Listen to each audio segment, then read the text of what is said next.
Évangile de Luc, chapitre 17.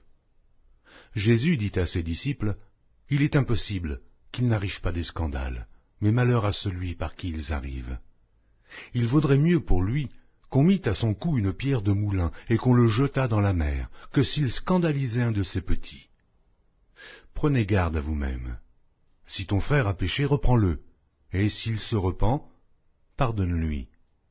Et s'il a péché contre toi, 7 fois dans un jour, et que 7 fois il revienne à toi disant « Je me repens », tu lui pardonneras. » Les apôtres dirent au Seigneur « Augmente-nous la foi. » Et le Seigneur dit « Si vous aviez la foi comme un grain de sénévé, vous diriez à ce sycomore « Déracine-toi et plante-toi là dans la mer. » Et il vous obéirait.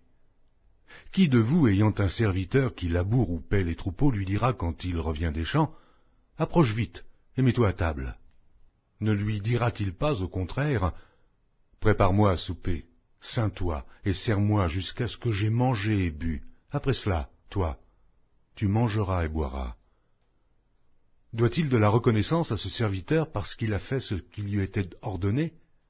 Vous de même.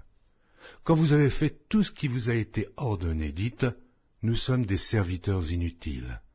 Nous avons fait ce que nous devions faire. » Jésus, se rendant à Jérusalem, passa entre la Samarie et la Galilée.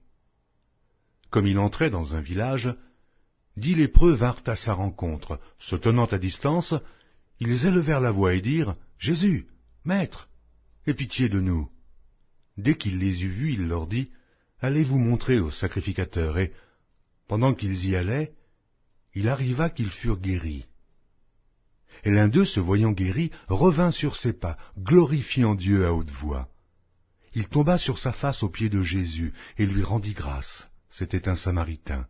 Jésus, prenant la parole, dit « Les 10 n'ont-ils pas été guéris?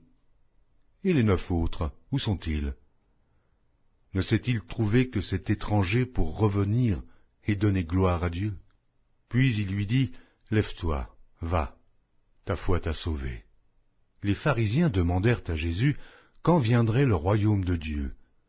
Il leur répondit, « Le royaume de Dieu ne vient pas de manière à frapper les regards.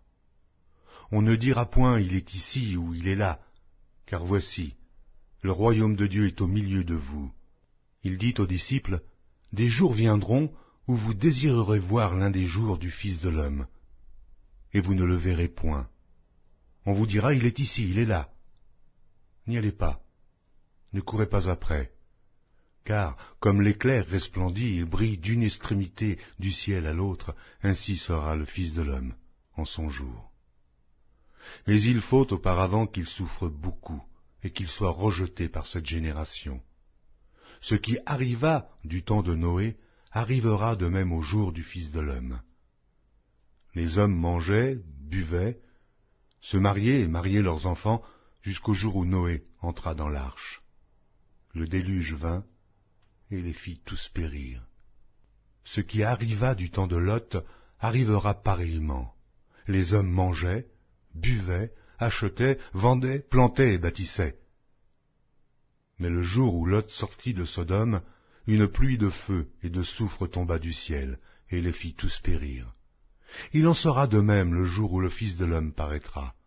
En ce jour-là, que celui qui sera sur le toit et qui aura ses effets dans la maison ne descende pas pour les prendre, et que celui qui sera dans les champs ne retourne pas non plus en arrière. Souvenez-vous de la femme de Lot. Celui qui cherchera à sauver sa vie la perdra, et celui qui la perdra la retrouvera. Je vous le dis, en cette nuit-là, de 2 personnes qui seront dans un même lit, l'une sera prise et l'autre laissée. De 2 femmes qui moudront ensemble, l'une sera prise et l'autre laissée. De 2 hommes qui seront dans un champ, l'un sera pris et l'autre laissé. Les disciples lui dirent, « Où sera ce Seigneur ?» Et il répondit, « Où sera le corps? Là s'assembleront les aigles. »